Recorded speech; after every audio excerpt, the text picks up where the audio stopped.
سورہ فاتحہ کا ایک نام سورہ شفا بھی ہے۔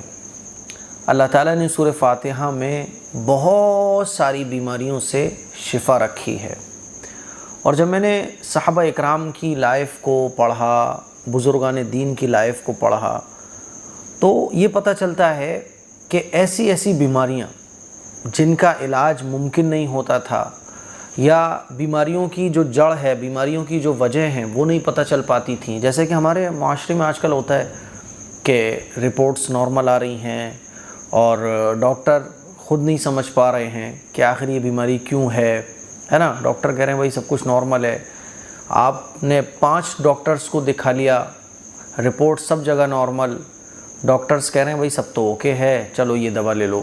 اور ڈاکٹرز کی تو ویسے بھی عادت ہوتی ہے آج کل ہمارے معاشرے میں، بلکہ ڈاکٹرز کی عادت وہ بنی کیوں ہے؟ ہم لوگوں کی وجہ سے، کہ اگر کوئی صحیح ڈاکٹر یہ بول دے مریض کو کہ آپ کو کوئی پرابلم نہیں ہے، کہ آپ کو دواؤں کی ضرورت نہیں ہے، تو ہم اس ڈاکٹر کو ڈاکٹر نہیں مانیں گے، سوچیں گے ارے یار ڈاکٹر صاحب شاید سمجھ نہیں پائے۔ اسی لیے ڈاکٹرز بیچاروں کی بھی بڑی مجبوری ہے کہ وہ زبردستی دوا دیتے ہیں، کیونکہ دوا دے دو مریض کو تو اس کو تسلی ہو جاتی ہے، ہاں بھیا میرا علاج چل رہا ہے۔ تو آج کل یہی چل رہا ہے نا۔ تو ایسی بیماریاں جن میں ڈاکٹرز خود کنفیوز ہیں کہ بھئی آخر کیا ہے، سب نارمل ہے، سب اوکے ہے، تو کچھ بیماریاں ایسی بھی ہمارے معاشرے میں آج بھی، اور ایسی بھی بیماریاں جن کا علاج ہی پاسبل نہیں ہے، لا علاج بیماریاں ہیں۔ تو یہ شروع سے چلا آ رہا ہے۔ کچھ بیماریاں ایسی ہیں رہی ہیں ہمیشہ سے، ہر دور میں، کہ ان بیماریوں کی جڑ سمجھنے میں کئی سالوں کا وقت لگا ہے نا۔ جیسے کہ آج کل ہو رہا ہے کہ 20 سال پہلے ایسی بیماریاں تھیں جن کا علاج نہیں تھا، لیکن آج ان کا علاج پاسبل ہے، اور آج جو بیماریاں ہیں جن کا علاج ممکن نہیں ہے، آنے والے چند سالوں میں ان کا علاج بھی ممکن ہوگا۔ تو ایسی سچویشن سے جو لوگ جوجھ رہے ہیں ان کے لیے بزرگان دین کی لائف میں، اور شروع سے حضور علیہ الصلوۃ والسلام کے زمانے سے سورہ فاتحہ جو ہے نا اس موقع پہ بہت فائدہ دیتی ہے، بہت فائدہ دیتی ہے۔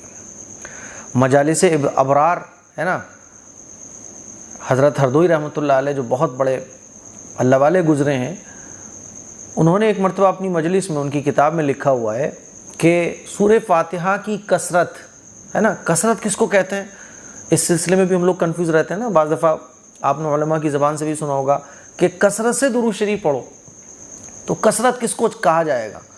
تو 100 مرتبہ کم سے کم پڑھنے کو آپ کثرت سے پڑھنا کہہ سکتے ہیں، کم سے کم 100 مرتبہ۔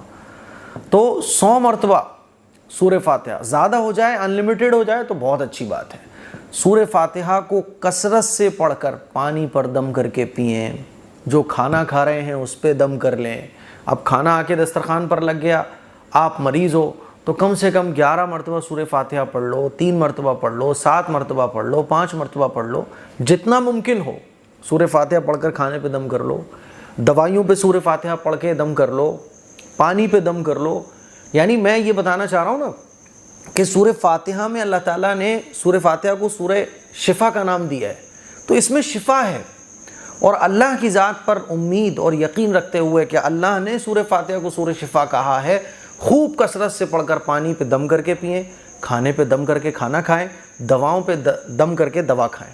انشاءاللہ ثم انشاءاللہ اللہ تعالیٰ اس بیماری سے نجات دے دے گا۔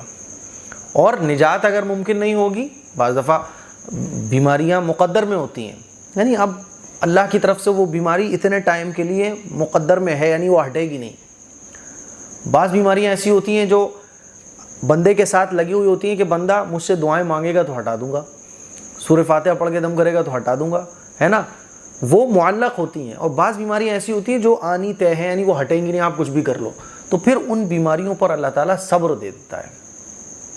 صبر کا مل جانا یہ بھی بہت بڑی نعمت ہے اللہ کی۔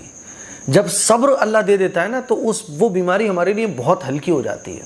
جیسے آپ بزرگان دین اور صحابہ اکرام کے بارے میں پڑھیں گے، بڑی بڑی تکلیفیں انہوں نے اسلام کے لیے برداشت کر لی، کیونکہ اسلام کی محبت اور صبر ایسا اللہ تعالیٰ نے ان کو اپنی راہ میں قربانی کا دے کے رکھا ہوا تھا کہ بڑی بڑی تکلیفیں ان کے لیے کوئی معنی نہیں رکھتی تھی۔